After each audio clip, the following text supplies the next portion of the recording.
Vous avez bien lu l'enthousiasme avec laquelle les militantes et militants ont accueilli la délégation. Ce n'est pas la célébration d'une messe, ni le baptême d'un enfant ou la réception lors d'un mariage. C'est plutôt l'engagement des femmes, membres du parti de l'opposition Les Démocrates, qui ont répondu à l'appel de la coordination de Misenko, dirigée de main de maître par Éric Etchou, venus des villages d'Agbédoumé, d'Agomé, de Kwakwihwe, de Djoudomé, de Misenko Centre, de Zafi et d'Aïdjedo.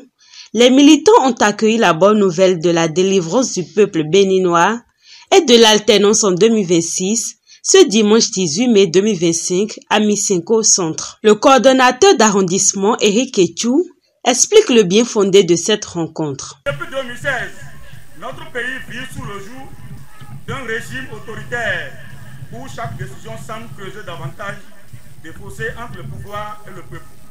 Ce régime ne gouverne plus, il impose, il ne protège plus, il réprime et il ne dirige plus vers l'avenir meilleur. Il nous enferme dans une spirale de misère et d'injustice et de peur. Le dernier affront à notre démocratie est ce code électoral conçu, non pas pour unir, mais pour diviser. Un texte qui menace le pluralisme et qui prépare le terrain à une confiscation de pouvoir. Cette révolution électorale, tant souhaitée, ne sera possible que si vous cessez d'arroser les racines de l'arbre que vous cherchez pourtant à déraciner. Les racines ici, ce sont nos frères et sœurs de la mouvance qui viendront encore demander vos suffrages. Quand vous voulez léguer le pouvoir pour vous défendre, ils s'en vont renforcer l'autocratie et donc votre misère avec une soumission sans précédent. Chants, danse et joie partagée ont prouvé que le message est bien reçu. Ce qui reste est de le démontrer sur le terrain. C'est à ce juste titre que le vice-président, chargé de coordonner les activités dans le département du Koufo, François Gbodo, dès sa prise de parole, a démontré par A plus B les dangers qui guettent le peuple béninois dans le code électoral avant d'appeler à une union sacrée des LD pour une véritable alternance en 2026. Rencontre, si cela n'existait pas, il fallait la créer parce que nous sommes à l'approche des élections. Et comme d'habitude, à l'approche des élections, de telles séances se tiennent pour pouvoir préparer les élections à venir. Et comme vous le savez, les élections de 2026 sont différentes des élections que nous faisions depuis. Parce que c'est la première fois que le Bénin veut expérimenter les élections générales.